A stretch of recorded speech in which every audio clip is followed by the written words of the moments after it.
El día de hoy, jueves 22 de abril, en la sesión de esta mesa que está preparada para todos los asistentes a este magno congreso, está dedicado a espacios virtuales y ciberespacios. Esta mesa se llena de gala, el tema importante que van a tratar nuestras ponentes y ponentes el día de hoy. Vamos a dar inicio a la presentación de Ana Bárbara Sánchez España y Jesús Abraham Ramírez Arellano. Ellos, el tema que nos traen el día de hoy son transformaciones de encabezados de víctimas de feminicidio, ciberactivismo feminista y la lucha contra la violencia discursiva y el feminicidio como espectáculo. Me voy a permitir hacer una breve semblanza de Bárbara Sánchez, quien va a ser la ponente el día de hoy.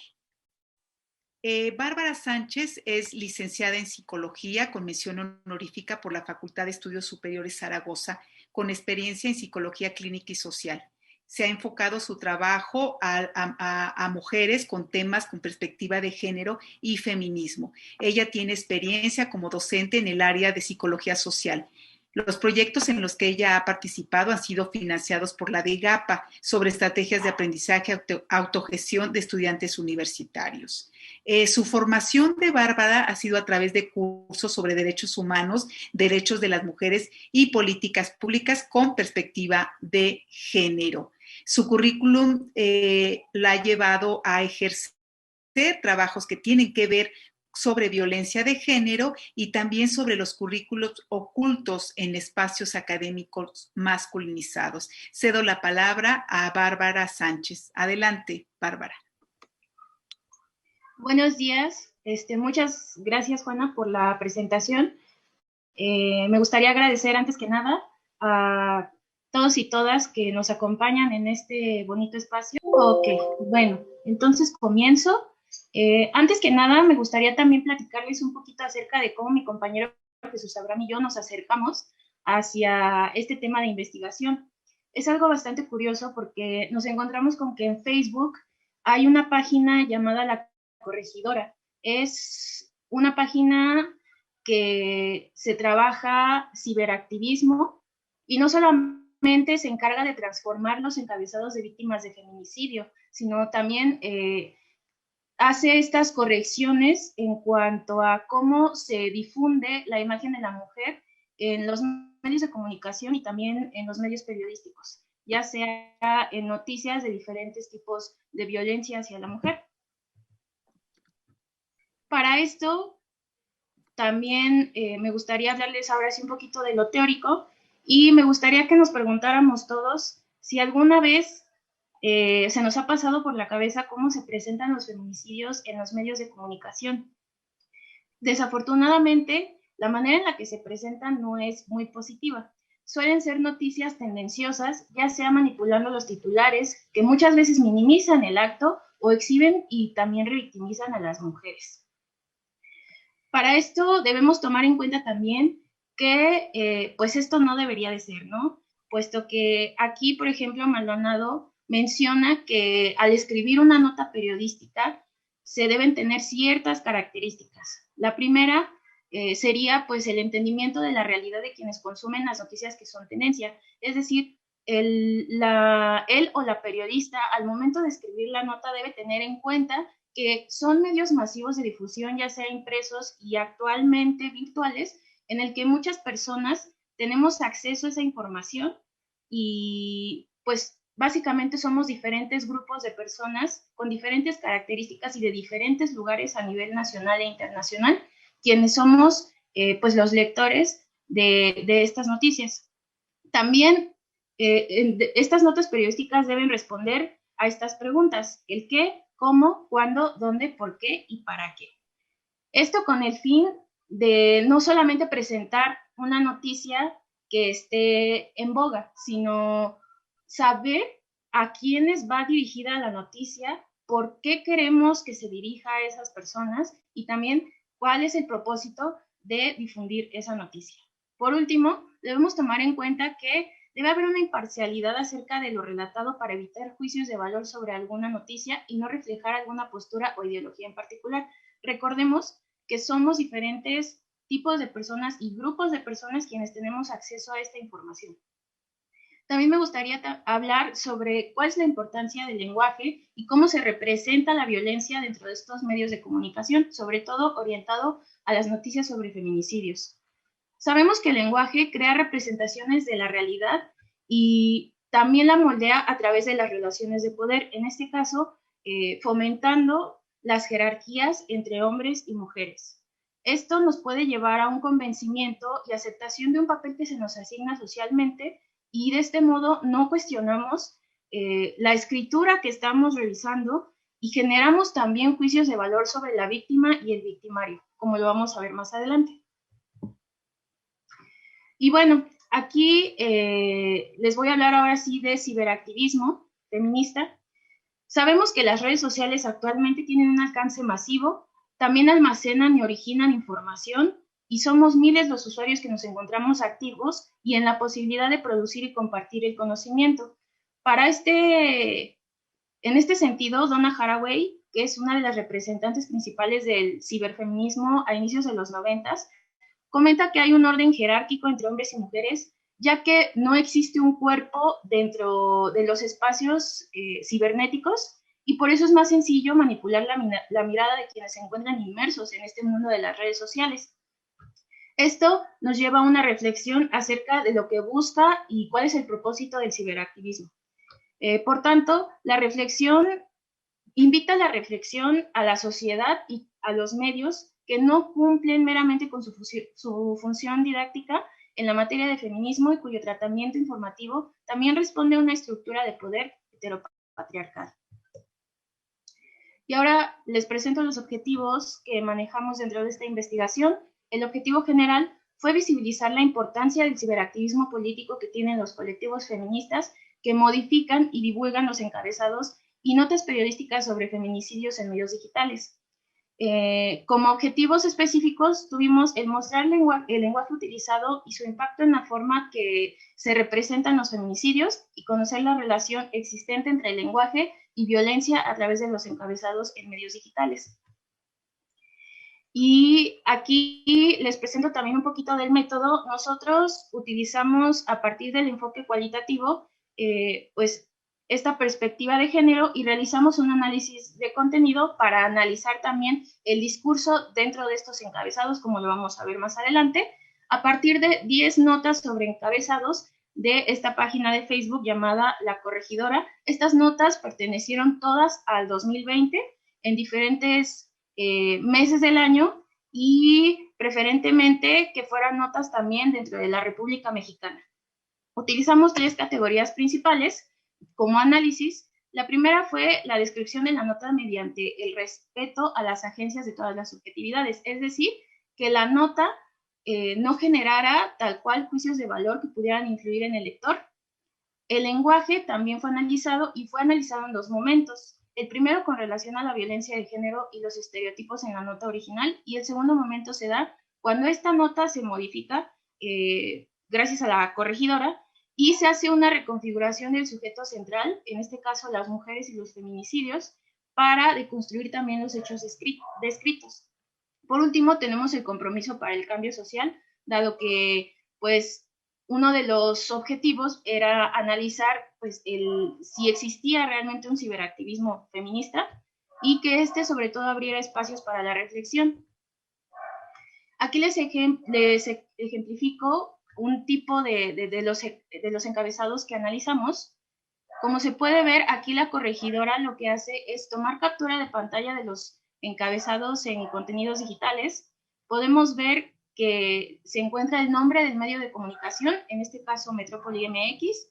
Podemos ver también señalamientos en azul. Esto normalmente se daba cuando la nota denotaba algún juicio de valor o algún estereotipo que pudiera afectar la representación de esta noticia. El título original normalmente tachado en rojo y el título corregido también en rojo. Y en la parte de la derecha se describía el lugar de los hechos y además también venía acompañado de un texto reflexivo que no solamente describía los hechos, sino que también hacía una reflexión. Como parte de los resultados, vamos a hablar primeramente de la descripción de la nota, la primera categoría. Nos damos cuenta que estos encabezados son acompañados de notas de pie y de publicaciones para describir brevemente el suceso, y que estos a su vez denotan juicios de valor y hacen alusión al morbo para llamar la atención del espectador. En este caso les presento este ejemplo: jovencita se emborracha en fiesta patronal y la violan camino a casa. Esto corregido quedaría como lo siguiente: hombre viola a menor tras ofrecerse a llevarla a casa. La corregidora también se centra en el análisis de estas notas para describir los hechos desde una posición profesional, invitando al público lector a preguntarse cómo describirían la misma situación. En este caso les presento un ejemplo, un fragmento de los textos, y aquí ella nos pregunta qué estamos logrando, si realmente esta descripción, a veces demasiado morbosa y demasiado detallada de los hechos, podría afectar a la víctima, y qué estrategias podemos utilizar. A su vez nos dice que ella no tiene las respuestas y que le gustaría conocer los puntos de vista de expertos. En la categoría de lenguaje, aquí les presento 4 de los 10 títulos que analizamos, y se puede ver cómo están estructurados los primeros títulos de manera original, como los escribió pues el medio de difusión, y cómo quedaron a partir de la corrección en esta página de la corregidora. Por ejemplo, aquí en azul tenemos el se emborracha. Quedaría como hombre viola a menor. Qué diferente es cuando nosotros cambiamos este título y vemos que verdaderamente en un primer momento la jovencita se emborracha sería responsabilizar a la víctima y justificar al violador. Este segundo título me causó mucha curiosidad porque habla de un sacrificio por parte de un hombre a su suegra, y cabe destacar que esta noticia fue falsa. La corregidora se dio cuenta, sin embargo, el hecho se describe en el Estado de México y fue a dar la noticia hasta Tabasco, Puebla, y aquí nos damos cuenta del alcance que tienen ahorita las redes sociales. Este título también me llamó mucho la atención: muere mujer tras practicarse un aborto. Aquí pareciera que le están responsabilizando del hecho de practicarse un aborto. No se habla de si es clandestino o no. Sin embargo, para el siguiente título corregido quedaría de este modo: posible feminicidio, muere una mujer embarazada, vecinos culpan a su expareja. En este caso, se habla de que la pareja, previo al deceso de la víctima, la había golpeado, ¿no? Por último, tenemos este título que dice drama de amor. Mató a su novia y luego se suicidó. Para terminar, como confiesa haber asesinado el nombre de la víctima y se suicida. Aquí podemos ver que la corregidora también se encarga de visibilizar que en muchos encabezados se encuentran estereotipos de género. En ocasiones hacen también que romántico para justificar un asesinato, y también el que una mujer se ponga en peligro al ingerir alcohol, o el simple hecho de mentir para generar morbo y hacer de los feminicidios un espectáculo. Por último, tenemos la categoría de compromiso social, y aquí nos damos cuenta que, dadas las descripciones que vienen del lado derecho de cada publicación, no solamente se corrigen los encabezados, sino que se hace esta alusión a que debemos reflexionar, y a manera de texto también genera pues una participación activa entre los lectores de la página para pues discutir cómo se está abordando el feminicidio en los medios de comunicación. Aquí, por ejemplo, la corregidora en este fragmento habla sobre que se debe dejar de normalizar la violencia sexual y el machismo. No debemos justificar que mujeres sean violentados. Y este fragmento pertenece a la noticia que les comentaba que es falsa, pero ella rescata esta parte de agarrar estereotipos sexistas para invitar a reacciones y comentarios burlescos por parte del público. Por último, este fragmento de una de las notas habla acerca de cómo la corregidora pregunta e interactúa con sus seguidores y hace un llamado a las feministas para ser estratégicas y respetuosas. No es un señalamiento, sino una autorreflexión. Yo no sé cuál es la forma perfecta de publicar cada caso. solo escribo lo que una visión feminista me ha ayudado a hablar. Por último, tenemos las conclusiones. La primera, respecto al objetivo general, pues es destacar el trabajo constante de la corregidora, que tiene a su vez también carácter informativo, y que cada una de estas notas pues tiene un trabajo de análisis, sobre todo de la visión feminista, y pues destacar también que no es cualquier trabajo realizar estas correcciones y estas modificaciones en los encabezados. Como segunda conclusión, respecto al lenguaje y a su impacto, con este análisis no podemos asumir verdaderamente si hay un alcance en los lectores. Para esto tendríamos que realizar una investigación directa con quienes leen las notas y pues preguntarles cuál ha sido el impacto que han tenido estas notas. Sin embargo, sí se resalta la importancia del análisis de discurso en función de cómo es reproducido por estas instituciones sociales. Por último, el ciberactivismo feminista reconfigura la forma de hacer periodismo desde un conocimiento situado, es decir, yo como mujer periodista, investigadora, teniendo acercamiento diario a estas distintas violencias hacia la mujer, pues para evitar precisamente la interpretación negativa de estas noticias y evitar la apropiación del cuerpo de la mujer víctima de feminicidio, que genera morbo y es hablado y visto desde el espectáculo que vende y pues es lo que se consume. Y bueno, esto sería todo de mi parte. Muchísimas gracias. Les dejo los datos de contacto y también el contacto de este bonito proyecto que tengo con mi compañero Abraham, que es Feminismos y Masculinidades. Muchas gracias. Muchas gracias, Brenda, por la ponencia, y también agradecemos a Abraham Ramírez por este trabajo muy importante que ustedes están realizando para dar ese mensaje oculto que hay en todas las comunicaciones que a veces leemos sin poner atención en esos párrafos, en esas palabras que hacen más evidente la discriminación hacia el género. Voy a tener el agrado de la siguiente ponente, es la maestra Teresa Díaz Torres. Ella es doctorante en el doctorado en estudios feministas en la Universidad Autónoma Metropolitana Unidad Xochimilco. La maestra Teresa Díaz Torres es maestra en antropología social, y ella su trabajo lo ha venido realizando desde la perspectiva, así desde la antropología, como bien ella lo dice, y ella se define como feminista. Ella ha tenido una maestría que la cursó en la Benemérita Universidad Autónoma de Puebla, y también ha hecho una estancia de investigación en la Facultad de Filosofía y Humanidades en la Universidad Nacional de Córdoba, en Argentina. Si bien sus temas, ella misma se define como apasionada por el ciberfeminismo y los estudios feministas que tienen que ver con estas discusiones sobre el cuerpo, el género, la sexualidad y su vínculo con la tecnología. La ponencia que la maestra Teresa en este momento nos va a presentar la tituló Escritura biográfica de mujeres mexicanas en 280 caracteres. Adelante, maestra Teresa.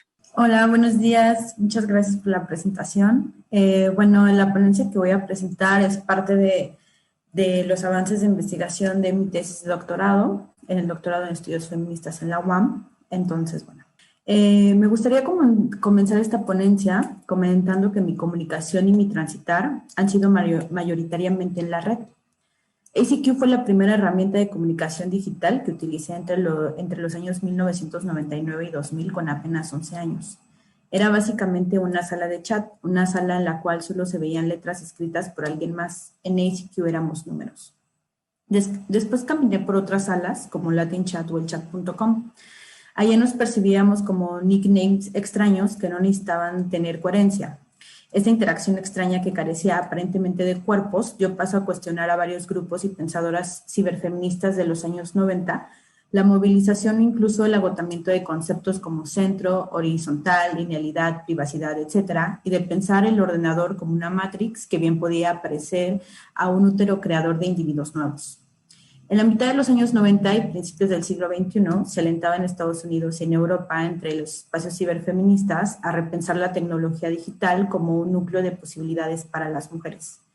Internet era un lugar que permitía juegos y jugadas que en ausencia de identidad posibilitaban la creación de cuerpos máquina que podían quizá eliminar el problema de la diferencia sexual y posibilitaban nuevas metáforas y producciones de lo femenino masculino. Cuando usaba ICQ y las salas de chat, este juego de identidad que tanto alentó las discusiones de aquellas feministas estaba presente. Creíamos que podíamos ser cualquier cosa. Después de estas salas que agitaban la fantasía hacia el año 2003-2006, aparecieron los blogs y redes sociales que nos presentaban modos de habitar este ciberespacio y que nos empujaban a destapar más nuestros rostros y personalidades. MySpace, Blogspot, Fotolog, MSN, Hi-Fi y Facebook se apoyaban, como menciona Remedios Zafra, en una realidad del yo como protagonista a través de la demanda constante de actualización de perfiles, una hipervisibilidad del yo acreditada con imágenes de realidad.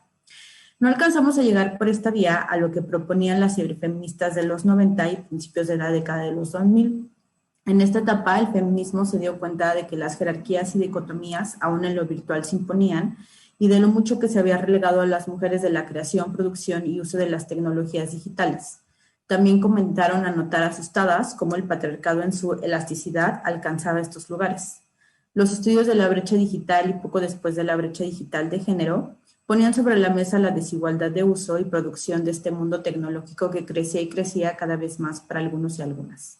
En esta efervescencia de hipervisibilización del yo que propone Zafra en España y Sibilia en América Latina, aparece una red social que combina elementos que se veían manejando ya sólidos en otras redes sociales y que pone énfasis otra vez en un regreso a la textualidad. Twitter. Aunque nace en el 2006, yo lo conozco y comenzo a ser usuaria en 2009. Si bien en un principio para el usuario nuevo 140 caracteres parecían un límite muy severo, se dibuja esta red como un lugar en el cual se pueden dejar notas sobre lo que nos parece relevante, sobre todo en relación a noticias nacionales y mundiales. Twitter nos alienta a su uso con una pregunta. ¿Qué está pasando? Pregunta que se torna abierta a la posibilidad no de una sola respuesta y que en su interrogación nos interpela y nos permite una interpretación personal. Cuando Twitter llegó a México, los 140 caracteres generaban un desaliento para su uso, pues la interfaz se instalaba en una textualidad plana sin la posibilidad de agregar imágenes, iconos, GIF o video. Cuando otras redes sociales ya permitían el uso de imágenes y audio, Twitter volvió a lo simple. Por lo tanto, era un poco desconcertante poder tener acceso a blogs que no marcaban límites para escribir y luego llegar a Twitter, que apostó por la primicia de no hay una sola idea de pensamiento que pueda ser expresado correctamente dentro de esos límites. Twitter hizo hincapié también en la inmediatez, dándonos a quienes decidíamos acercarnos a él varios retos.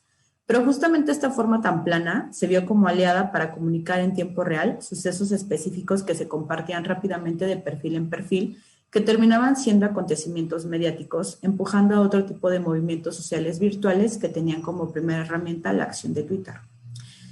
Este uso político puso a Twitter sobre la mira no solo de usuarias y usuarios de redes sociales, sino también de medios de comunicación y empresas. Incluso muchos de los primeros estudios sociales de Twitter justamente ahondaron en su uso político. Como usuaria, yo vivía y veía otras cosas más allá del movimiento político y lograba plantearme distintas preguntas. ¿Existen otros usos de Twitter? ¿Las mujeres usamos esta plataforma de otros modos? ¿Se creaba una apropiación por parte de las mujeres? Para empezar a problematizar estas cuestiones, tomaré los planteamientos de César Cancino, aunque me alejaré de la figura que propone de Homo Twitter por parecerme totalizadora y masculinista, ya que para él todos, con O mayúscula, los usuarios con O mayúscula, viven Twitter de la misma manera, bajo las mismas condiciones y los mismos intereses, planteamientos que vengo cuestionando desde hace tiempo. No obstante, me parece que su desglose de la práctica tuitear me ayuda en ciertos momentos a pensar el uso que le damos las mujeres.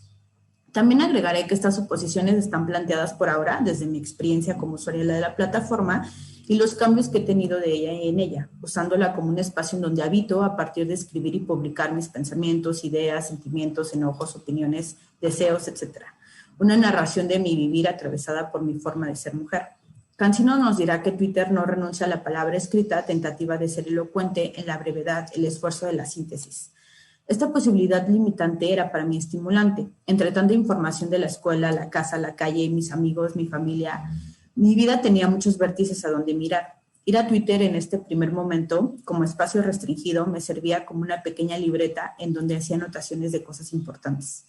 Cancino agregará, un tuit que nadie lee es un tuit que nunca existió, cuestión que me parece problemática. En un principio mi intención no era necesariamente conectar con otros, porque en general conocía muy pocas personas que usaban Twitter. Así que esos primeros tweets que nadie vio son tweets que existieron para mí, que significan algo en el momento de ser producidos, existieron y existen. Pienso que Twitter abrió la posibilidad a las mujeres de poder tomarse solo 5 o 10 minutos para escribir un tweet entre la escuela, el trabajo, el hogar, la familia, abrir el celular y condensar el pensamiento en 140 caracteres, posibilitaba que se pudiera seguir las actividades diarias sin una interrupción muy larga. Para acceder a Twitter no había la necesidad de un cuarto propio para poder escribir largos posts, porque si era posible abreviar el pensamiento y la idea en pocos caracteres, se podía o se puede hacer desde el baño, la cocina, el metro, la calle, las escaleras, la cama. Y en eso sí tiene razón Cancino. Twitter constituye la cultura de la escritura breve, pero críptica, lo que lleva a una lectura críptica cortada e intermitente. Pero ¿por qué me fugué a Twitter? ¿Por qué lo vi como un lugar preciado habiendo otras redes sociales con otras posibilidades? Llegué a Twitter porque quería alejarme de espacios como Facebook, que se comenzaban a llenar de mis familiares y conocidos que hace siglos no veía. Entendí ahí la oportunidad que me daba esta plataforma. Era un espacio que me permitía ser mucho más abierta respecto a mi escritura, a mi contenido, a mis ideas. Son tweets efímeros y a la vez no. Incluso en Twitter realicé una práctica de desnudo ante los ojos de unos y escondida de otros. Esto me permitió ver que el momento de la narración en sí misma da cuenta de los lugares de intimidad, a quién va dirigida dicha narración y en qué contexto se da. El objetivo de transmitir dicha experiencia puede ser distinto dependiendo de a quién se narra. Twitter me ha permitido conectarme con personas que no conozco físicamente, pero que conocen quizá un lado más profundo, otra tere, otra mujer. Entonces, podemos rastrear una nueva forma de construcción subjetiva por parte de mujeres mexicanas en Twitter, entendiendo la subjetividad como reivindicar el sí mismo como proceso, como complejidad flexible y abierta, unida por la necesidad gramatical de decir yo. Si la escritura en este contexto es tan importante y si Twitter provee un sentido de pertenencia, ¿es el tuit un hacer una parte fundamental para la construcción de una subjetividad de la virtualidad, inmediatez y el exceso? Todos estos pensamientos, en cierta medida, fueron un detonante para realizar un análisis más complejo en mis estudios de maestría en antropología social. Esta investigación se centró en una práctica específica hecha por usuarias mexicanas. Ellas toman Twitter para subir fotografías de su cuerpo desnudo que podían ser leídas como eróticas y sexuales. Esta investigación realizada entre los años 2016 y 2018 fue para mí un parteaguas para entender que la práctica en Internet son praxis complejas que llevan a procesos de materialidad, de subjetividad, que son constituyentes y constitutivas de quien las realiza. Prácticas que ponen en entredicho dicotomías como público-privado, adentro-fuera, arriba-abajo, virtual-real, y que son productoras de sujetos de género. Pero otra cosa también pasó. Mientras realizaba esta investigación, mujeres mexicanas, usuarias de la plataforma, la tomaron para denunciar violencias específicas que se vivían en otros espacios. Con ello se crearon hashtags que se han vuelto icónicos dentro del movimiento contemporáneo de mujeres, lo que posibilitó que la discusión de estas violencias se llevara a otros espacios como los periódicos, los noticieros, salones de clase y nuestras mesas familiares. Ropa sucia, mi primer acoso, MeTooMX, no me cuidan, me violan, entre otros, convirtieron a Twitter en un lugar de encuentro, en donde las mujeres se hacían oír. Esto generó una explosión de interrogantes que dieron paso a múltiples investigaciones feministas centradas en estos acontecimientos. Cancino argumenta, la comunicación que fluye en Twitter ha sido no hasta ahora sin dificultades abierta y libre, pues es ocupado por los propios usuarios sin más condicionante o limitante que su propia capacidad de expresión. Alejándonos mucho más de aquellos planteamientos de las ciberfeministas de los 90, quienes entendían, a diferencia de Cancino, que la producción de jerarquías y posiciones de poder germinan en un ambiente que si en un principio se pensó emancipador para las mujeres, se comenzaba a tornar hostil, no abierto y libre. Esto último lo podemos constatar en estos casos concretos como los de Andrea Noel o el caso más reciente de Ingrid Escamilla. Cabe aclarar que estos acontecimientos también han transformado la forma en la que uso Twitter. Si bien siempre había priorizado mi experiencia como mujer, unirme a varios de estos hashtags ha derivado en un uso mucho más político en la red en relación a mi experiencia de encontrarme como feminista. Este recorrido personal tiene la intención de mostrar que hay diversas formas de habitar el lugar virtual y que este habitual está mediado por formas de escritura diversa y compleja. Las mujeres que escriben en Twitter muestran la aparición de un nuevo lugar de enunciación, un lugar para representarse y presentarse al exponer sus pensamientos, creencias y sentires. Esta escritura podría cuestionar un sistema que es incapaz de hacer creíbles determinadas realidades. Es una escritura que pudiera evidenciar la crisis de los discursos patriarcales, a la vez que abre la posibilidad, invita a pensar en otros lugares. Esto es así porque hay una exposición constante y continua de lo que significa ser mujer en México y en un tiempo histórico determinado en donde distintos discursos están en juego y donde ha crecido una discusión importante sobre el lugar y las diversas formas de ser mujer. A manera de cierre, me gustaría comentar que los últimos desarrollos de la web 2.0 pareciera que se valora más la imagen, el video y el sonido. Aplicaciones como Snapchat, Instagram y ahora TikTok privilegian el entorno audiovisual. Sin embargo, me parece que la escritura no se ha eliminado del todo y es de hecho una técnica recurrente, como podemos ver en Twitter, para habitar estos espacios, dando pauta a la pregunta: ¿cómo leemos un tweet que se acompaña de un GIF, un emoji, un meme, un video, un sonido? ¿Se privilegia a uno de sus componentes o son un todo que se necesita para una nueva forma de expresión virtual? Para Da Ponte y Tabachnik, esta interacción de componentes crea hipertextos complejos, los cuales son discursos múltiples que articulan diversas materias significantes, dinámicas intertextuales y componentes de diseños diversos, lo que da a una concepción de la escritura digital un sentido amplio y extendido. Algunas mujeres mexicanas usuarias de Twitter han tomado estos elementos para plasmar partes de su día a día y de su cotidianidad, que lleva consigo y matiza la percepción y reglas sobre el cómo funciona la vida, sus reglas, su sentido, los sobresentidos, los valores, las palabras principales. Todo esto atravesado por sus vivencias como mujeres en México.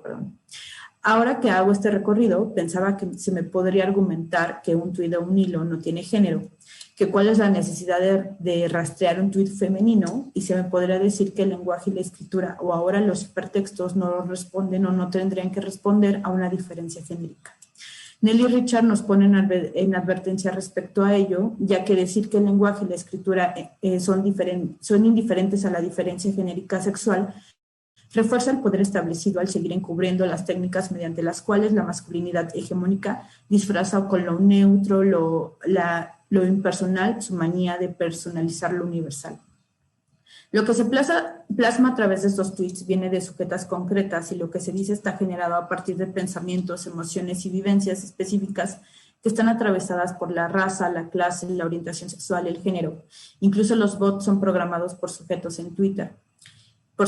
En Twitter no hay neutralidad.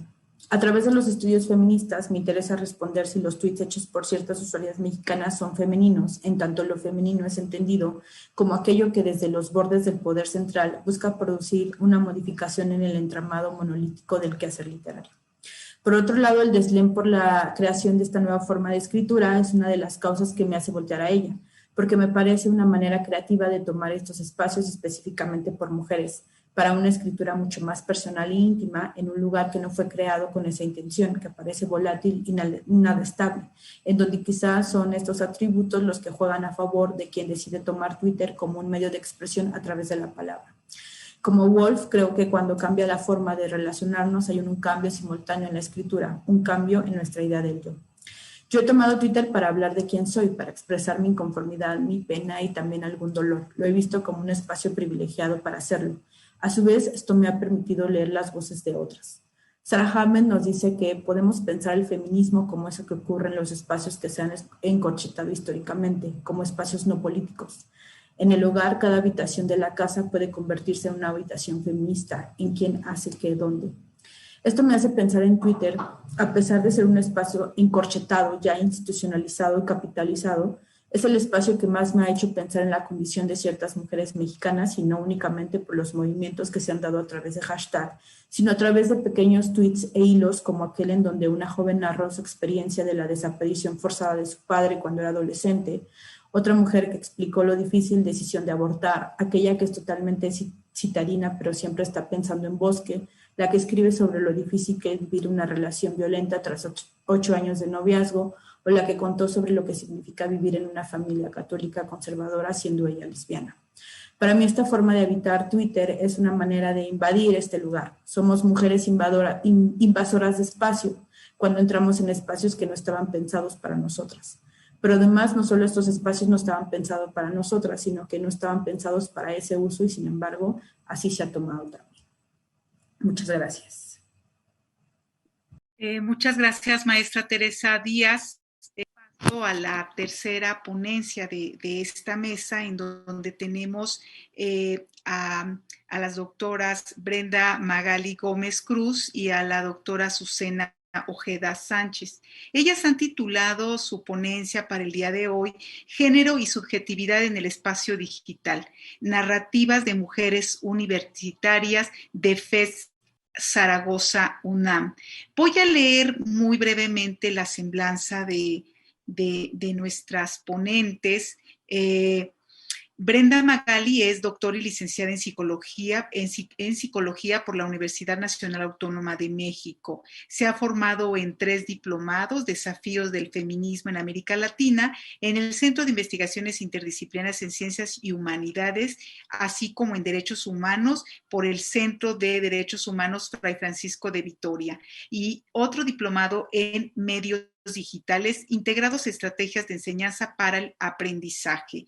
Actualmente, la doctora Brenda Magali se desempeña como profesora en la Facultad de Estudios Superiores de Zaragoza de la UNAM, en el área de psicología social, y sus líneas de investigación son la no maternidad, maternidad y sexualidad de las mujeres desde una perspectiva de género feminista, así como la psicología crítica. La doctora Azucena Ojeda Sánchez es doctora en Ciencias Sociales por la Universidad Autónoma Metropolitana Unidad Xochimilco y maestra en Psicología Social de Grupos e Instituciones por la Universidad Autónoma Metropolitana Xochimilco. Ella es licenciada por la UNAM, por la Facultad de Estudios Superiores.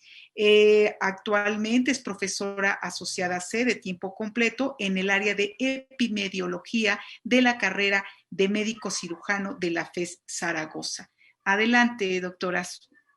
Muchas gracias por la invitación y también a las compañeras que acaban de compartir sus reflexiones tan interesantes de los trabajos que han realizado.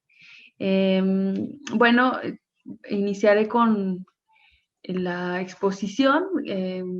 Bueno, en primer lugar será importante dar un contexto de la investigación, ¿no? De los resultados que aquí se presentarán, hacer también una aproximación al uso del espacio digital en mujeres universitarias. Compartiré también por acá, junto con la doctora Azucena, la ruta metodológica que llevamos a cabo y de qué hablamos cuando hablamos de narrativas y subjetividad en clave de género, ¿no? Para concluir con la parte de los hallazgos.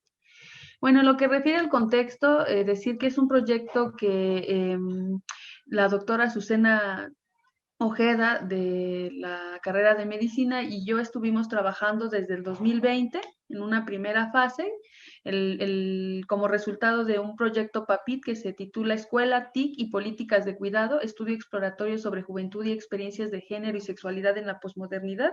Entonces, bueno, en este año, que es el segundo año del proyecto, continuamos trabajando con las inquietudes que surgieron de las universitarias y ya digamos en acciones concretas que surgen de las inquietudes que ellas fueron mostrando a lo largo del 2020.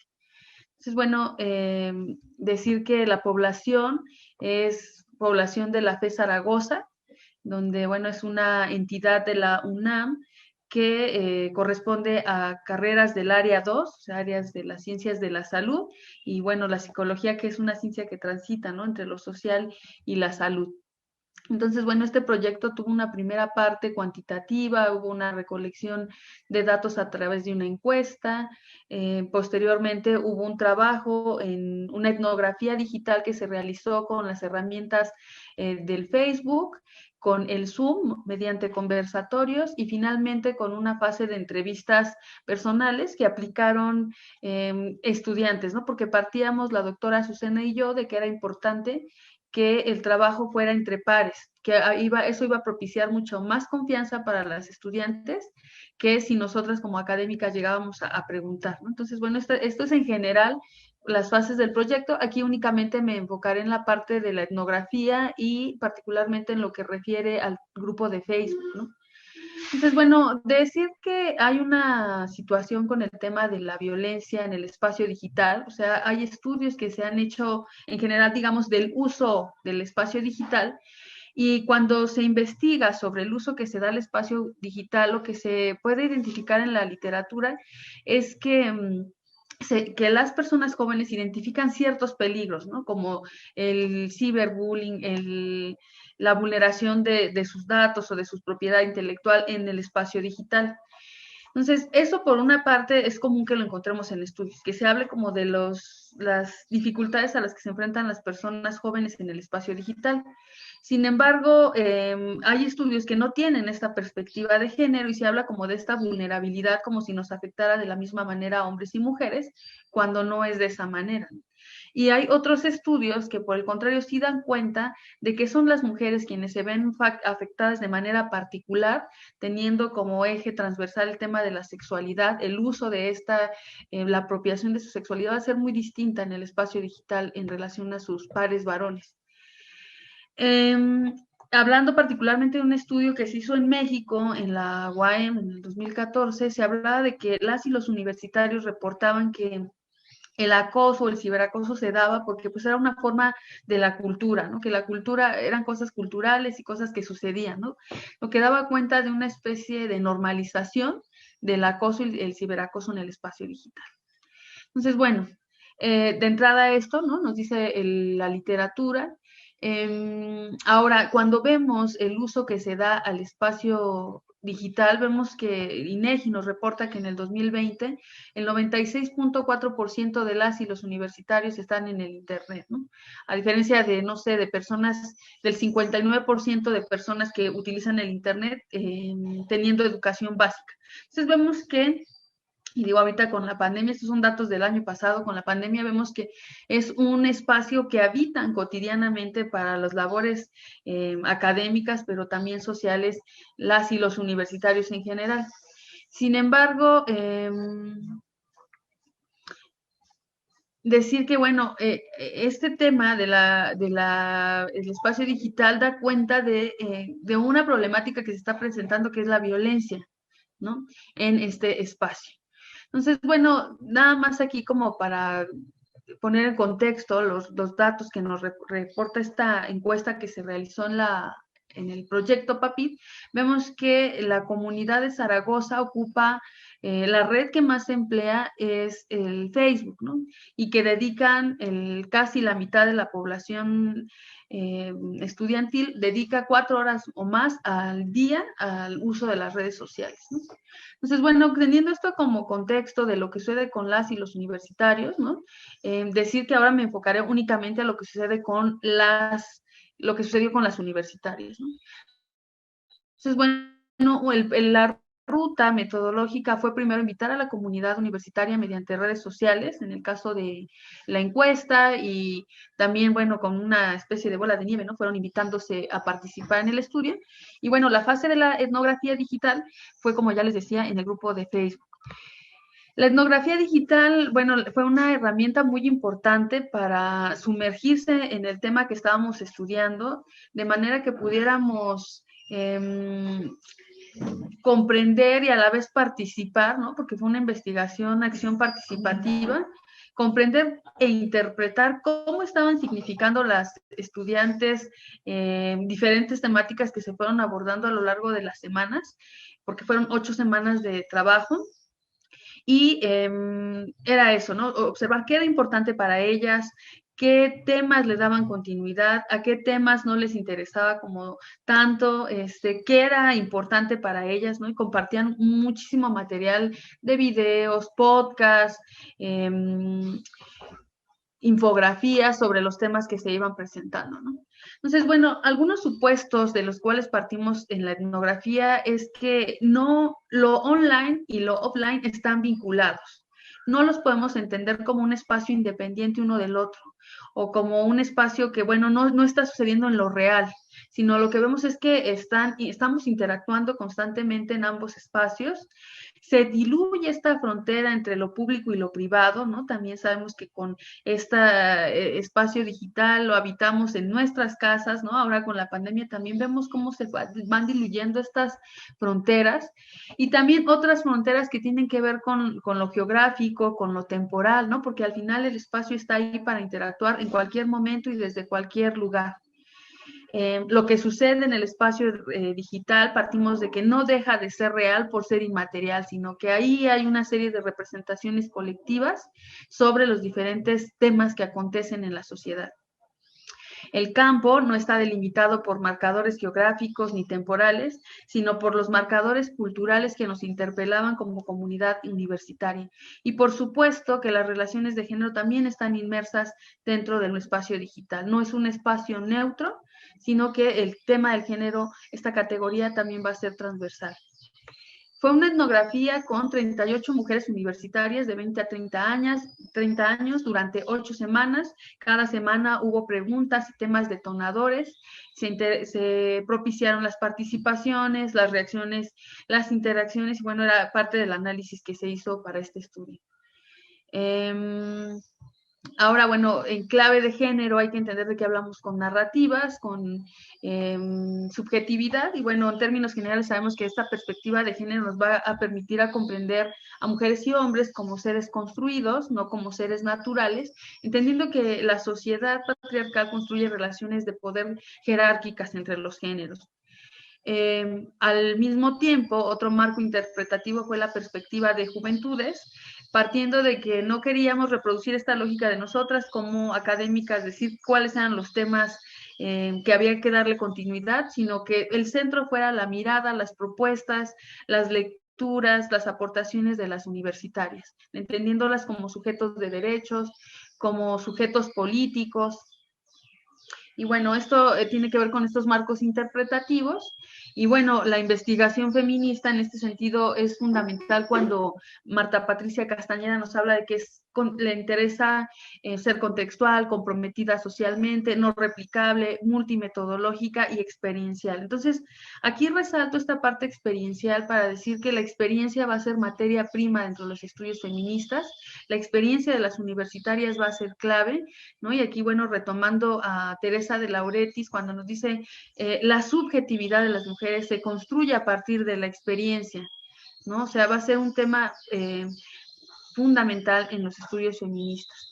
Entendiendo a la experiencia no como un concepto individual, no como un concepto de corte psicológico, sino como un concepto que alude a una construcción que se construye en la relación, como un proceso continuo, que se construye de manera cotidiana, continua, sin un término, ¿no? Y en ese sentido vemos cómo la subjetividad va a ser ese punto nodal que nos va a permitir articular la experiencia de las mujeres, cómo narran ellas su experiencia, como decía aquí la compañera Tere, ¿no? Cómo narramos esas experiencias que vamos viviendo y a partir de ahí cómo construimos nuestra subjetividad. En el marco, por supuesto, de una sociedad y de una cultura, ¿no? No se construyen desde lo individual. Entonces, aquí, ojo, no estamos diciendo que hay una sola experiencia de las mujeres, ¿no? Aquí retomamos a la historiadora Joanne Scott cuando nos habla de que a veces nos da un temor, ¿no? Pensar que es una experiencia como si fuera homogénea. Pero ella lo que nos invita es a entender la experiencia como ese concepto que incorpora o articula, mezcla, ¿no? Lo que tiene que ver con lo social, lo cultural y todas estas categorías que nos interpelan a las mujeres, ¿no? Además del género. Entonces, bueno, diríamos que la subjetividad de las universitarias fue importante comprenderla en el espacio digital a partir de las experiencias que ellas iban compartiendo y la parte de los significados que iban construyendo de esas experiencias, ¿no? Y recordando que cada que nosotras narramos una experiencia de manera escrita o de manera oral, tenemos la oportunidad de resignificar, de reconfigurar significados, de transformar, ¿no? De ahí la potencia de la palabra, no nada más para describir, sino para construir realidad.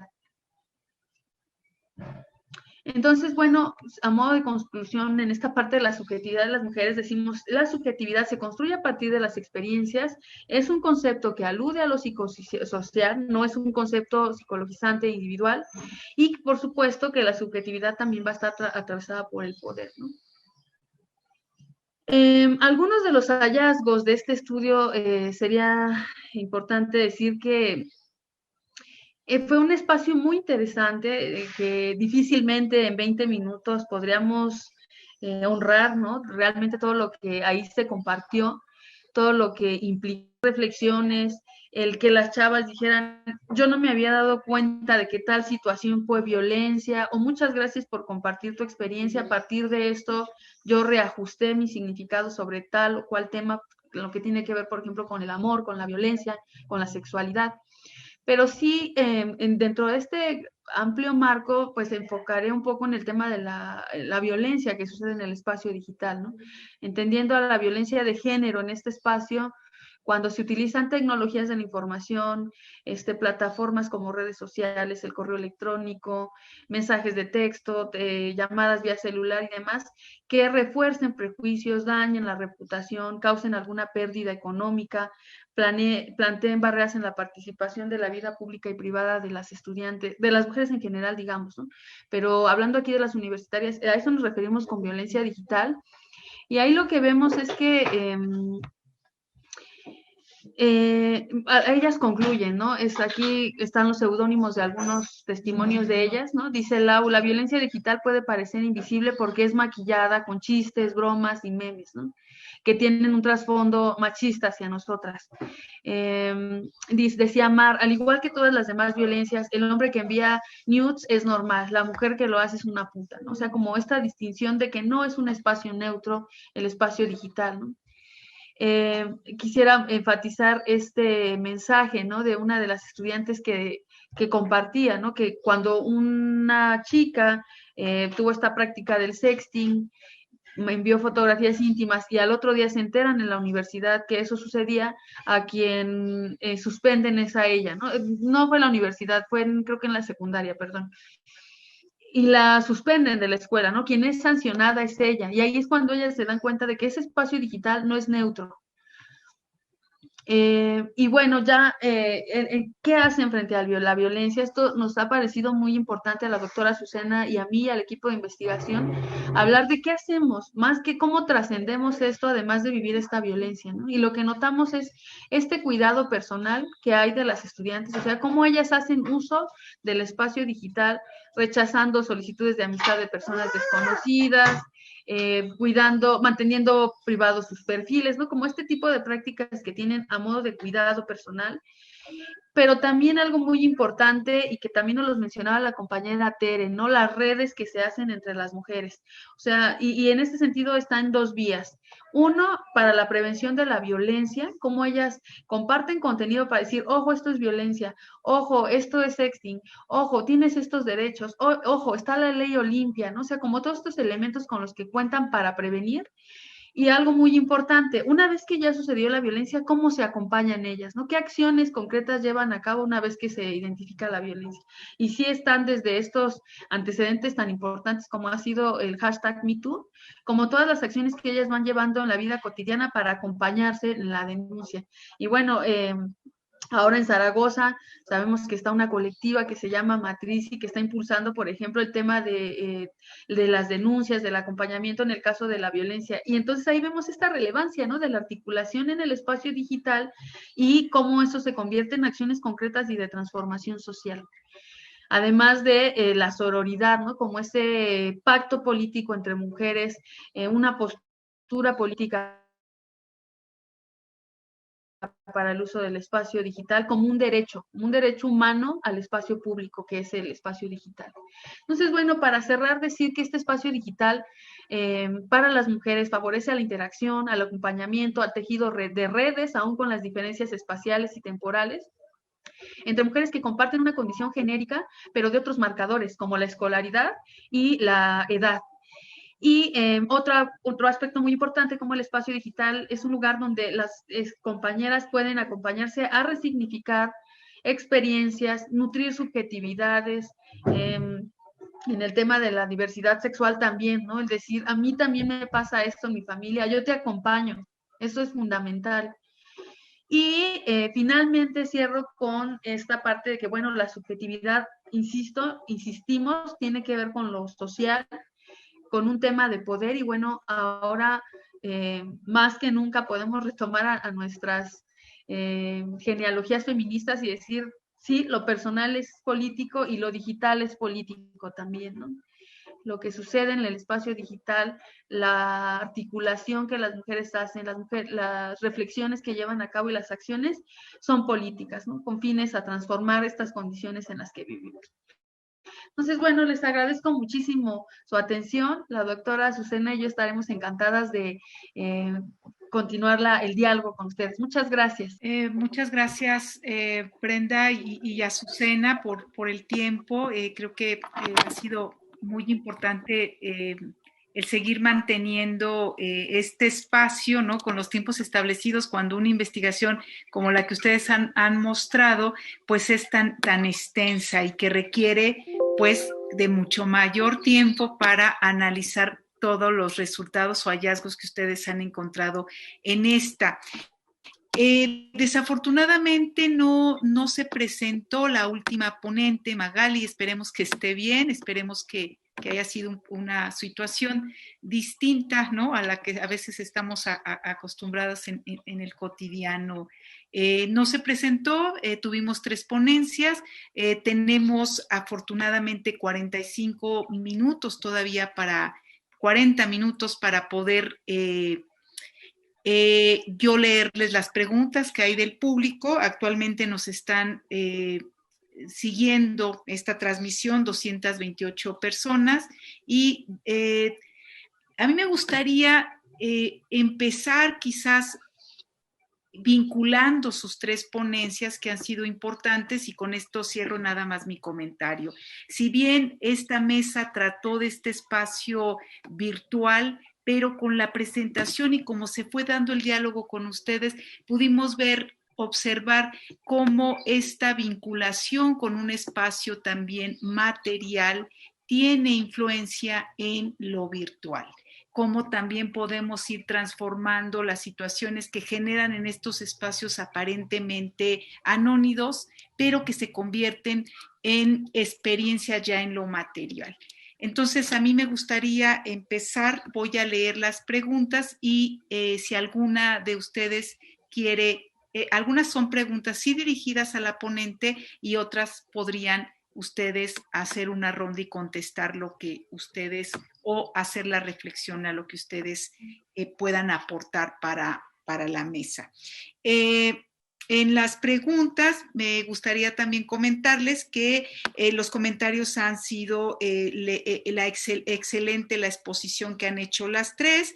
Les gustaría a Silvia María Ibáñez Zavala en particular, ella comenta, me gustaría que hubiera más trabajo sobre masculinidades disidentes, pero con la plantilla académica. Si alguna de ustedes conoce si se ha hecho eso o se tiene pensado hacerlo. Mariana Gascón Núñez, felicidades a la corregidora por su trabajo. También felicita a Bárbara por el trabajo que han hecho. Hay una pregunta que hace Diego Castillo Rolón a Tere. Y dice, Tere, me perdí, pero comentaste que en Twitter no está pensado para las mujeres. Pero a lo largo de tu plática, de tu ponencia, percibí que para ti o para usted, te dice, fue todo lo contrario. Si pudieras decir en qué momento sí no se percibe Twitter para las mujeres. Hay quien más menciona que dice que la corregidora es un excelente trabajo que han hecho las compañeras y compañeros porque visibiliza las realidades y genera una concientización.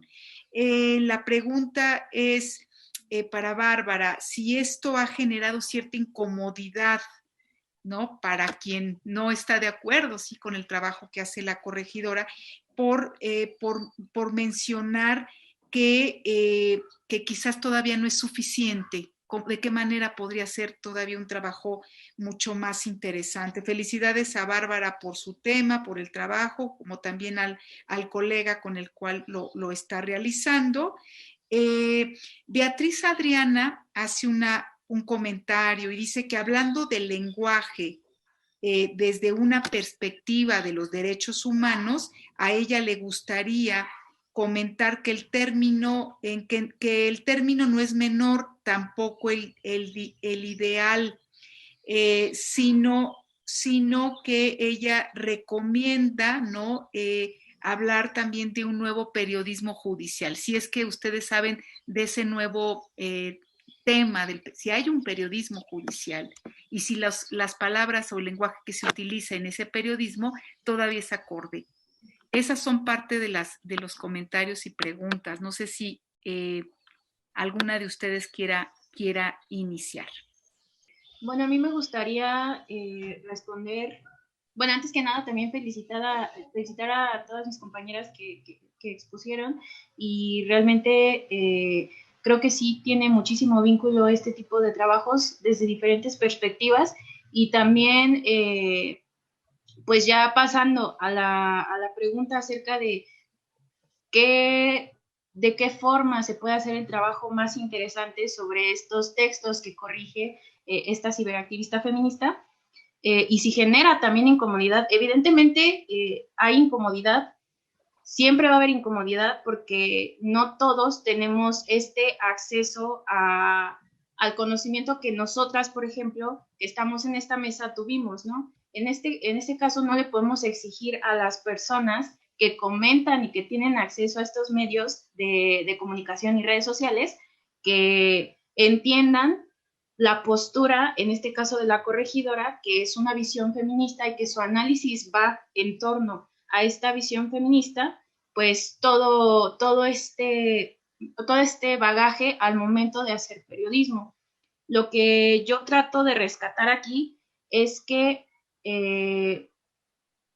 parte del punto de ser feminista, de generar como estas redes de apoyo mediante espacios virtuales, pues es no solamente generar incomodidad en un modo agresivo, no, o sea, no es agresivo, simplemente más bien que esta incomodidad te genere dudas a ti como lector, para que tú te puedas cuestionar el modo en que se está redactando la noticia y cómo se le está dando esta visión y esta postura a quienes son las partes involucradas, en este caso, pues la víctima y los agresores, ¿no? Muchas veces se tiende a revictimizar, a culpabilizar, a meter como estos estereotipos en las mujeres. Por ejemplo, en el caso de la mujer que le habían puesto en el encabezado que abortó, que murió porque abortó, cuando en realidad su expareja le había pegado previamente, ¿no? O en el caso de las violaciones, culpabilizar y responsabilizar sobre todo a la víctima, de ponerse en situaciones de riesgo cuando en realidad nada justifica que te violenten. Eso es lo que hay que ver. Y en cuanto a hacer alguna investigación más profunda en este sentido, hay investigaciones que se han realizado acerca de también el tipo de periódicos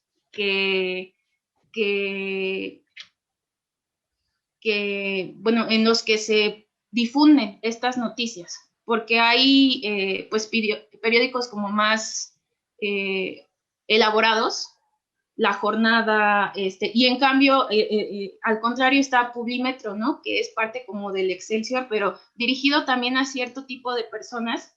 Entonces, pues aquí va a variar también en el para qué y para quiénes vas a escribir la noticia. Si tú quieres generar morbo, evidentemente los encabezados van a ser orientados a que todo tipo de lectores de diferentes estratos sociales vayan y lean eso, pero evidentemente con diferentes posturas, ¿no? Entonces, en este caso, podría decirse que para el impacto, para medir como, bueno, analizar este impacto en cuestión también, no solo de la representación de un lenguaje hegemónico, sino también para ver a qué grupos de la sociedad van dirigidas estas noticias, pues yo propondría también, incluso me he planteado si existe como alguna forma en el entorno, digamos, semiótico, analizar los comentarios de las personas que comentan. Es muy complicado, pero la idea ahí está, ¿no? El analizar qué tipo de personas comentan estas notas, cuáles son sus posturas, si son mujeres, si son hombres. Todas estas cuestiones nos pueden servir para generar estos espacios virtuales también de investigación y tomarlos en cuenta, porque no los tomamos en cuenta, ¿no? Y eso es, pues básicamente lo que yo propondría. Sí, muchas gracias. No sé, Tere, si quieres. Sí, sí, gracias. Bueno, primero también agradecerles a Bárbara y a Brenda por presentar sus trabajos que también me parecen bastante interesantes. Bueno, yo no dije que Twitter no estuviera pensado para las mujeres, sino más bien creo que no estaba pensado para el uso que ahora se le está dando en relación a la escritura más biográfica como la que yo estaba planteando.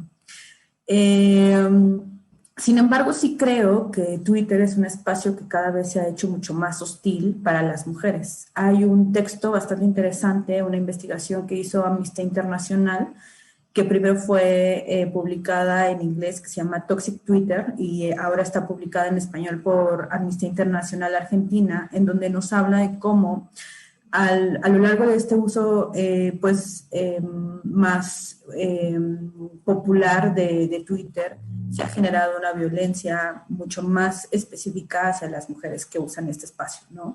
Sobre todo mujeres que dan sus opiniones, que tienen que ver con política, con religión, con feminismo, etcétera, etcétera. Y las mujeres son las que, digamos, son más atacadas, lo que ha llevado a lo que también comentaba Brenda, a un poco dejar de expresarnos, ¿no? Generar como una autocensura por esta gran cantidad de manifestaciones violentas en Twitter. Entonces, que las mujeres lo estén tomando tanto como un uso político, como por ejemplo a partir de los hashtags como los que mencioné, ropa sucia, MeToo, MX, no me cuidan ni violan, etcétera, etcétera, como de una manera personal, es un uso que es bastante interesante porque es un uso que no se estaba pensando así. La red social Twitter no se estaba pensando en ese sentido, ¿no? Entonces, es justamente lo que estoy planteando. Y creo que es importante también entender que pues los usos no son todos libres ni es un uso abierto, sino que tiende a ser también una cuestión violenta, ¿no? Entonces a eso me refería, que Twitter no está pensado tampoco para un uso de biográfico, ¿no? De hablar y de compartir ideas, de compartir pensamientos, pero también de compartir cosas más profundas, que es justamente lo que también ha permitido que las mujeres generen pues redes, ¿no? El hecho de que mujeres empiecen a compartir experiencias mucho más personales en hilos genera una interpelación por otras mujeres, lo que lleva pues a una red, al conocimiento de la experiencia, al cuestionar las experiencias que tenemos, ¿no? Entonces creo que hacia allá va un poco lo que estoy pensando en relación al uso de las mujeres en Twitter. Gracias. Yo quería comentar algo con respecto a lo que decían de las masculinidades. Compartirles que este estudio que realizamos en la FES tuvo esto que yo compartí aquí, tiene que ver con las mujeres, con un grupo de Facebook que se hizo con mujeres, pero lo mismo que estuvimos trabajando con las mujeres paralelamente se hizo con los estudiantes, ¿no? Entonces ahí también fue muy interesante porque ellos ubican ese tipo de violencias que suceden. No sé, aquí uno de los hallazgos que estamos trabajando de parte de este trabajo con los estudiantes hombres es que de pronto ellos ubican la violencia que han ejercido, sobre todo los hombres heterosexuales, porque me parece que en el caso de los hombres gays viven otras particularidades, otras experiencias, pero en el caso de los hombres heterosexuales hay una identificación de los modelos de masculinidad. Ellos ahora como personas jóvenes, como personas adultas, quieren alejarse, ¿no? Ellos dicen, tuve al tío, tuve al padre que eran lo que no tenía que ser yo. Entonces es muy interesante porque ellos ubican como la masculinidad que no querían y que sin embargo en el grupo dicen, me he cachado replicando esas violencias, me he cachado replicando eso que yo no quería. Entonces ahí esa es me parece que la agenda pendiente con los hombres, ¿no? O sea, cómo trascendemos el sí, no quiero ejercer, pero qué hago para no ejercer esas violencias, ¿no? Contra las mujeres.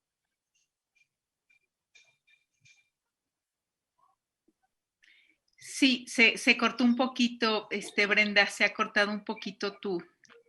Ya, se cortó, así que es lo que pensé, dejé de ver que se movían. Sí, solamente, bueno, para decirlo en términos generales, que ellos lo que reportan es que ellos ubican la violencia de los ejemplos que tenían de masculinidad con sus padres o sus tíos, y que ellos desde edades tempranas decían, yo no quiero replicar esa violencia, y que sin embargo ellos ahora detectan que la han replicado con sus parejas, ¿no? Entonces, es lo que decía, es que esa es la gran tarea, ¿no?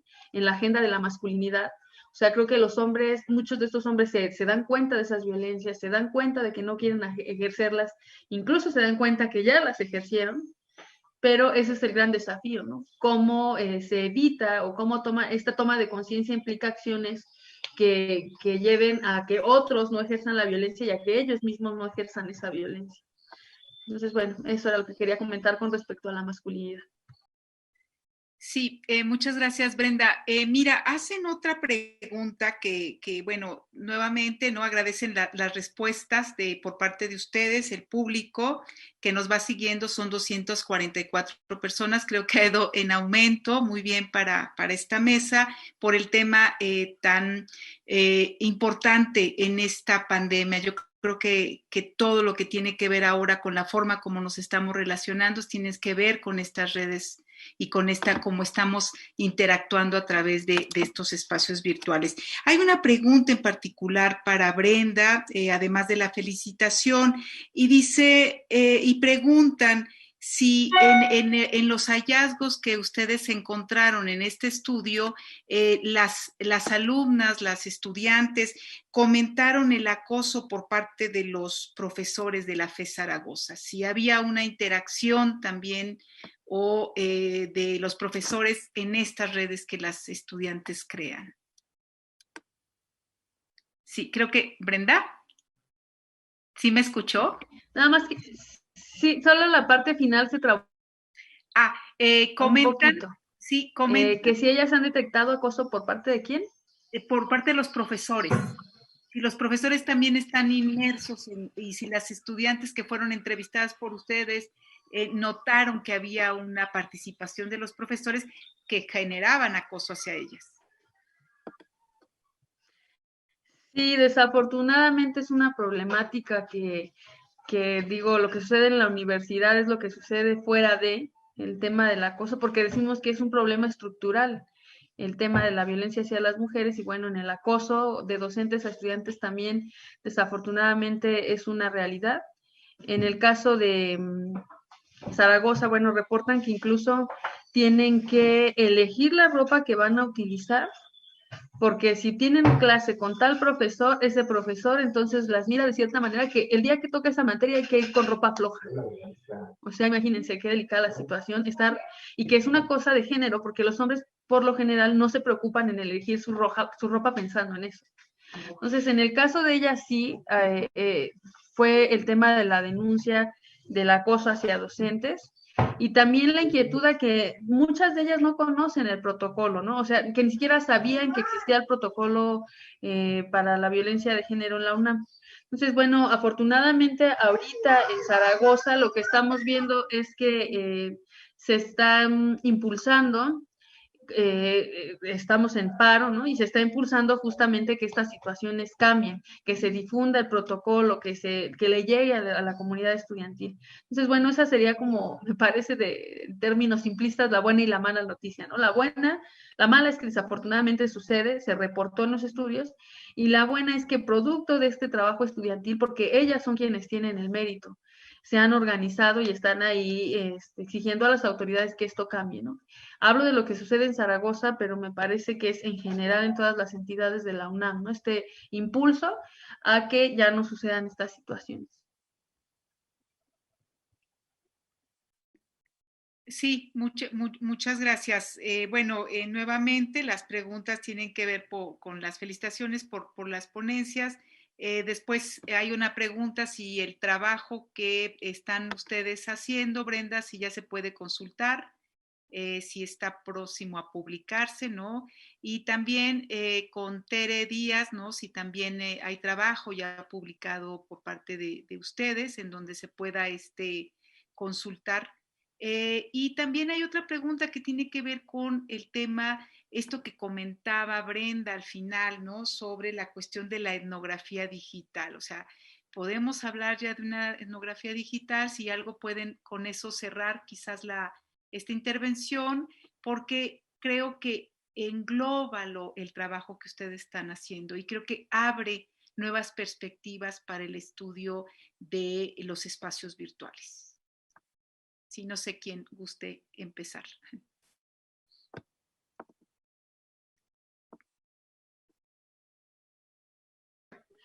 Ya no sé,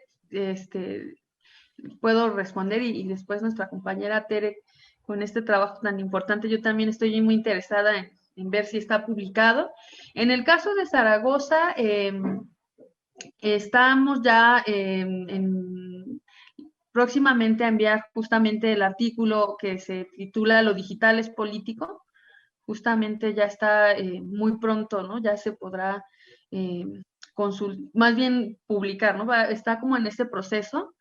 Y pues los demás trabajos que estamos llevando a cabo, ¿no? Porque como se dieron cuenta, pues sí fue un proceso es muchísima la información y estamos en eso, ¿no? Entonces, por lo pronto, pues sí decir que son 2 artículos, ¿no? El de violencia digital de entrada, que es el que pronto, ¿no? Está en este proceso de publicación.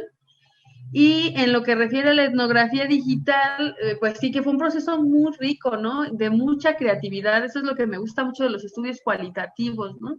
Esa oportunidad de que tú pongas un tema como, era un equipo, ¿no? Aquí estamos la doctora Susana y yo, pero también decir que fue un equipo de prestadoras y prestadores de servicio social y veíamos ahí qué temas les interpelaban a las chavas, qué temas no, cómo como investigador o como investigadora tú notas que un tema puede ser de interés y ellas se van por otro lado, ¿no? Eso es muy rico y a la vez cómo proponen contenidos, cómo proponen materiales. Entonces creo que es un proceso de información muy rica, de mucho aprendizaje, de mucha reflexividad, nos requiere como investigadoras e investigadores mucho diálogo y también diría que la creatividad, ¿no? Que es importante en una investigación y por supuesto la flexibilidad, ¿no? Ser muy flexibles de que en el espacio tú puedes plantear ciertos aspectos, pero ya estando en el trabajo de campo van surgiendo inquietudes y sobre todo con esto que planteamos, ¿no? De la perspectiva de juventudes, pues que ellas fueran realmente quienes fueran dirigiendo la investigación, ¿no? Y nosotras solamente ir acompañando. Gracias. Muchas gracias. Tere. Sí, gracias. Bueno, no tengo este trabajo publicado porque esta ponencia es parte del arranque de la investigación de doctorado que estoy llevando a cabo. Sin embargo, parte de lo que comenté, yo ya realicé una investigación de maestría en Twitter también sobre mujeres que se desnudan en Twitter. Esta tesis se llama Devenir mujer a través de la imagen y ahí bueno, hay parte de este planteamiento, ¿no? También parte de este posicionamiento y también de situarme, ¿no? De que es un trabajo que ya tengo tiempo realizando, ¿no? Ahora me muevo de la imagen a la escritura, porque me parece que es importante retomar esto. Y hablando de la etnografía, bueno, yo soy antropóloga y la etnografía digital no es nueva. Desde los años 90, digamos, empezó a hacer etnografía digital, solo que ahora por los tiempos de pandemia, pues es el recurso, ¿no?, que los investigadores tenemos para hacer investigación.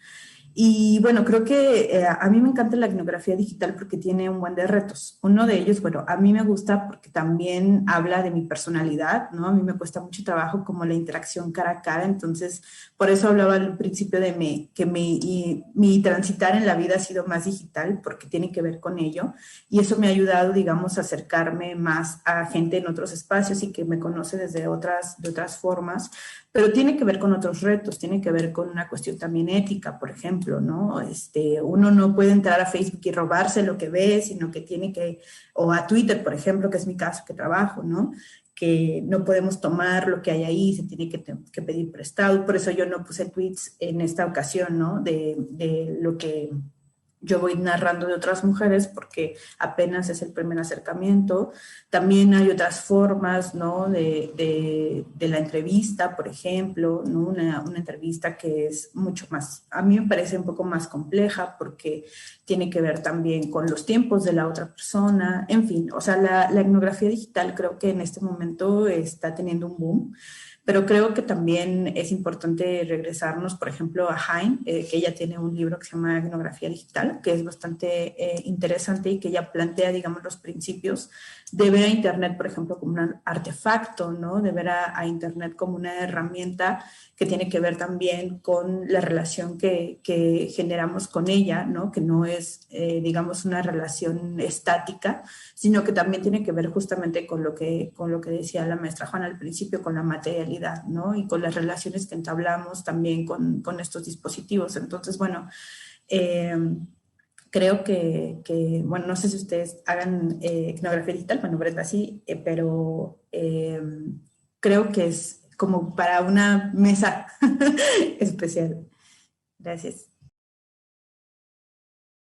Sí, muchas gracias, Tere y Brenda. Bárbara, yo creo que tú también tendrás algo que decirnos sobre este trabajo que han hecho ustedes, ¿no? Con el compañero que presentaron, hicieron este trabajo, si quieres comentar algo y también sobre estos alcances de la etnografía digital. Algo importante, y no me quiero ir sin cerrar y decirles, ¿no? Sin cerrar la mesa y sin decirles este comentario.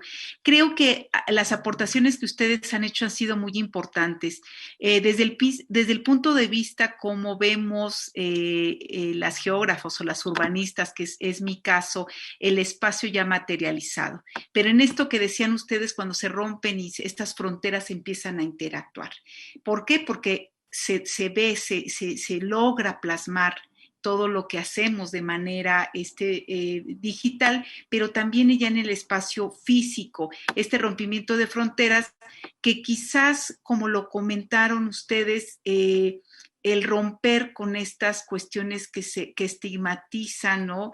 Y ver más hacia el lenguaje, pero también ver hacia el lenguaje ya como imagen, ¿sí? Esto que decían, ¿a qué le vamos a prestar ya más atención? ¿Al lenguaje verbalizado o al lenguaje escrito o al lenguaje en imagen, ¿no? En video, esto de los TikToks y demás. Entonces, ¿hacia dónde estamos transitando con estas formas de expresión que remiten a distintas formas de comunicarnos? Entonces, esa era una ya para cierre, pero Bárbara, adelante. Bueno, pues muchas gracias. Yo ahorita he trabajado etnografía digital, pero con respecto a otro tipo de temas, que es como esta reconfiguración de los videojugadores y bueno, toda esta visión de género que también se tiene. Entonces me parece también como muy importante porque también se hacen colectivos, ¿no? De videojugadoras, por ejemplo, en este caso que trabajo, pero también me gusta esta parte de la etnografía digital porque te permite ver cómo se reconfiguran las interacciones y las experiencias de quienes se encuentran en estos espacios virtuales, ¿no? En este caso, de mi trabajo sobre los encabezados, cómo es que a partir del inicio de la pandemia, que todavía se alcanzó a hacer la marcha del 8 de marzo, este año también, pero ya con sus restricciones, ahora las feministas pues se dedican desde su trinchera a ver cómo incluso geográficamente dónde están los puntos en los que se van a encontrar. Es una comunicación bastante bonita y bastante actualizada a la que nos hemos tenido que acoplar también. Y el ciberactivismo feminista, eso hace también crear redes de apoyo dentro de estos espacios virtuales, dado que no podemos todavía reunirnos como lo hacíamos antes y platicar estas experiencias de manera presencial, ¿no? Bueno, eso con respecto a mi trabajo. Y quisiera retomar un poquito sobre esto que mencionaban de masculinidades disidentes, porque mi compañero Jesús Abraham también es psicólogo. Justo nosotros dos ahorita estamos trabajando, tenemos la idea de que tanto feminismos como masculinidades, cada quien, mujeres desde su trinchera y hombres desde la suya, ¿no? Sin embargo, esto no impide trabajar a la par, que hombres tienen que pues hacer su trabajo dentro de su trinchera sin necesidad de ser como tan separatistas con respecto a los campos de conocimiento, porque ambas partes creo que podemos realizar esta unión y en este caso, pues sí los invitaría, nosotros tenemos otra exposición mañana justo acerca de las masculinidades y lo que se está trabajando también en estos grupos, no solamente académicos, sino también asociaciones civiles, está Hombres Diversos. Les invito también a que consulten su página de Facebook y pues nosotros ahorita a lo que vamos en la ponencia de mañana es pues esto de las paternidades y esto de cómo se reconfiguran estas cuestiones a partir de la pandemia, ¿no? Bueno, ese era un paréntesis, pero pues sí, regresando un poquito a esto de las escenografías digitales, creo que es bastante rico y sobre todo ahorita en época de confinamiento, y también para estos grupos sociales que pues cada uno lleva su lucha no solamente con las feministas, sino también con otro tipo de comunidades, porque ya todos tenemos alcance a Internet, o por lo menos la mayoría tiene alcance a estas redes sociales y a estos medios de comunicación. Sí, muchas gracias, Bárbara. Tere nos comparte su correo electrónico, ¿no? También por si quieren después para seguir esta conversación, es teresadt1989 @gmail.com, ¿no? Para quien guste después. Nuevamente, las felicitaciones a nuestras ponentes, de Mariel Figueroa Chavarría. Alejandra Morales Ortiz tiene una pregunta para Brenda en particular, pero si también quiere comentarnos Tere y Bárbara sobre en concreto la pregunta es la siguiente. Dice ella, actualmente se han tomado algunas, o sabes tú si se han tomado algunas medidas en la FES Zaragoza para prevenir o erradicar la violencia sexual o el acoso por parte de los profesores, ¿no? Las preguntas también para Tere y Bárbara serían, si ustedes creen que en nuestras universidades ya se han tomado medidas y cómo ven que están funcionando, ¿no? Sí. Bueno, pues en el caso de FES Zaragoza están las CINIC. A ver, esto creo que es en general en todas las entidades de la UNAM. Se impulsaron las creaciones de CINIC, que son comisiones internas para la igualdad de género, y estas están compuestas por docentes, personal administrativo y docentes, personal administrativo y estudiantes. Entonces, con eso se configuraron las CINIC. Y bueno, esta fue una alternativa de la universidad en general. En segundo término, bueno, pues también hay cursos de capacitación a la cual tenemos acceso el profesorado de DEGAPA, y también ahí yo he estado haciendo ese trabajo docente en algunos SHs, y en el caso de trabajo social también he tenido esa oportunidad. Entonces, digamos, eso es como lo que estaba antes del paro, ¿no? Hace, no sé, un par de semanas inicia el paro estudiantil, y el paro estudiantil que se ha llevado a cabo, pues sí, ya las estudiantes llevan a cabo un pliego petitorio con aspectos muy concretos de cómo se va a trabajar la igualdad de género.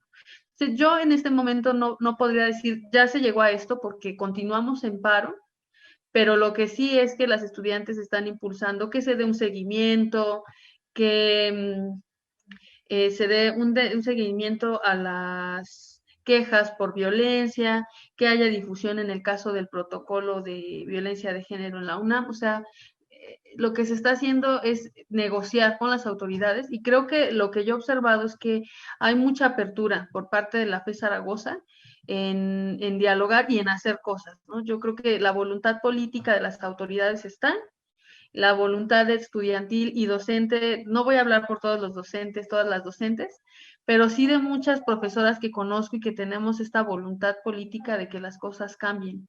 Entonces yo tengo mucho esa esperanza de que con estas personas, ¿no? Con la voluntad administrativa, con las autoridades y las chavas que vienen con toda esta energía y con estas ganas de que las cosas sean diferentes, más lo que podamos sumar las docentes, yo creo que podemos avanzar, ¿no? No tan rápido como quisiéramos, pero digo, ya que estemos hablando de esto, ¿no? Cuando me ha tocado dar cursos en donde las docentes decían, bueno, es que así me tocó, pero pues no, en ese momento no se hablaba, o en ese momento pensábamos que era así, que ahorita ya estemos hablando de esto, que estemos haciendo cosas, que existan congresos como estos, a mí me parecen que son espacios que también tenemos que honrar y valorar y festejarnos, ¿no? Porque estamos haciendo cosas, ¿no? Poquito a poco, pero vamos caminando. Sí, gracias. Tere.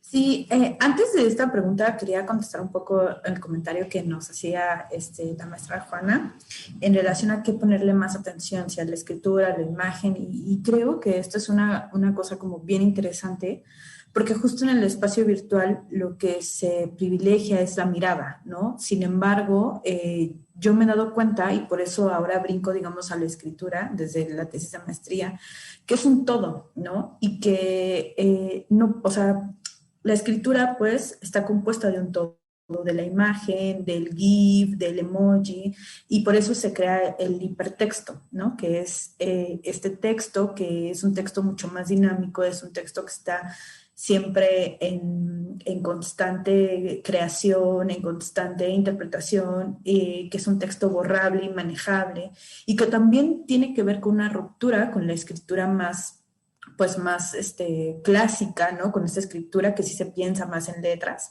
y que eso es algo que a mí me interesa, porque justamente creo que la expresión de las mujeres se está dando en este sentido, ¿no? En la cuestión del hipertexto.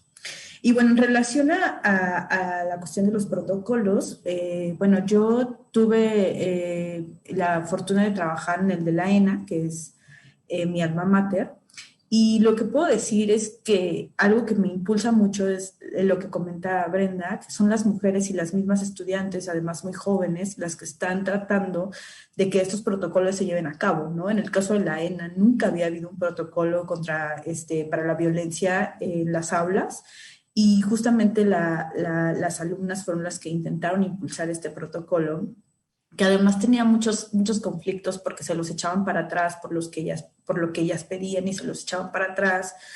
Y bueno, por la cuestión de la pandemia ya también es una cosa que tendríamos que repensar, ¿no? Cómo la pandemia ha generado como ciertos espacios en donde se detienen ciertas cosas. No quiere decir que el movimiento feminista se haya detenido, pero sí que, por ejemplo, en este caso sí hubo pues que se paró, pues, porque toda la actividad se estaba llevando a cabo en la institución, pues, en el espacio físico, pues. Pero lo que me parece bien importante es que, por ejemplo, cuando estábamos haciendo el protocolo, eran las alumnas y las maestras las que estaban más al pendiente de ello, ¿no? Casi no había maestros, casi no había varones, casi no había alumnos cuando se discutía la creación del protocolo, que creo que eso es bien importante, ¿no? También se parece a veces que la cuestión de los protocolos tiene que ver únicamente con las mujeres, y creo que no, o sea, que creo que también los varones tienen que estar pues ahí presentes, por lo menos para saber cómo es que se van a llevar a cabo los protocolos y qué es lo que se está hablando en esos espacios, ¿no? Porque hay una necesidad de las mujeres y sobre todo los estudiantes de generar protocolos de este tipo para mantenerse seguras en un espacio que se supone es un espacio seguro para las alumnas, ¿no? Entonces, bueno, eso sería mi comentario. Gracias. Sí, muchas gracias, Bárbara. Sí, bueno, con respecto a esa pregunta, yo creo que también sería como todo un tema para una mesa aparte, puesto que las violencias son muchas, ¿no?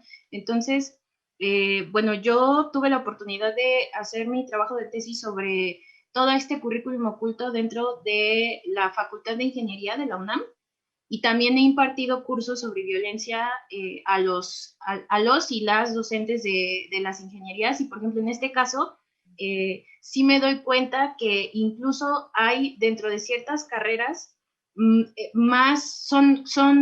hay más tendencia a sufrir este tipo de violencias. Entonces, creo que va desde un punto básico que es trabajar con esta perspectiva de género, como le mencionaba la doctora Brenda, para, a partir de talleres a los docentes, estas materias que ya, por ejemplo, trabajo social las implementa sobre perspectiva de género, para comprender un poquito, esto es solo la base, ¿no? Porque también todo esto de manera judicial, todo esto de los protocolos que se han creado, pues desafortunadamente muchas veces ahí están, pero como le mencionaba también la doctora Brenda hace rato, muchas alumnas ni siquiera saben que existen estos protocolos, ¿no? ¿Por qué? Porque aunque está la información, aunque nosotras tenemos acceso a, no se nos enseña o no se difunden lo suficiente, y me parece que eso en materia institucional sí hay que repensarse un poquito, porque no nada más se trata de decir, ahí están, hice tantos cursos, hice tantas cosas al año, ¿no? Porque si se van como a estas cuestiones de cuántas maestras, por ejemplo, y cuántos maestros tomaron cierto curso específico, van a ver que por lo menos el 70% son mujeres, ¿no? Eso es un estimado que ahorita recuerdo, pero la verdad ahorita no he revisado esos protocolos. Entonces, sí tiene mucho que ver, como también comentaban, con esta voluntad política, y sobre todo me gusta también que las alumnas ahorita se estén involucrando muchísimo más, porque eso habla de que ya hay una horizontalidad y sobre todo dan pauta a la transversalidad, y no solamente ver a los alumnos y a las alumnas como gente o entes que nada más van a aprender y van a estos espacios, ¿no? Sino que también pueden participar activamente y pues dar cuenta de sus experiencias para poder trabajar dentro, no solo la violencia sexual que existe dentro de estas instituciones, sino también la violencia de género en general, que va desde despreciarlas en cuestión de conocimientos en ciertas áreas, hasta pues esto que va escalando, que es el acoso dentro de las universidades. Sí, muchas gracias. Creo que hemos respetado muy bien el tiempo, ¿no? Son 12:42, 12:45, vamos a abandonar el aula. Yo nada más me resta, ¿no?, agradecerles a nuestras tres ponentes y hacer la aclaración. Quien no se presentó fue Candy Rodríguez. Sí, esperemos que esté bien la compañera, no se reportó, pero bueno, no la tuvimos en esta mesa.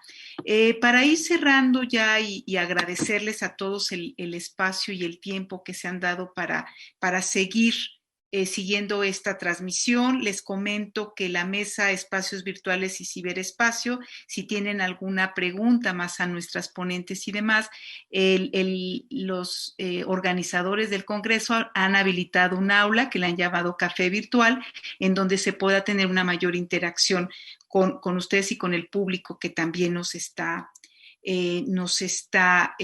siguiendo en la transmisión.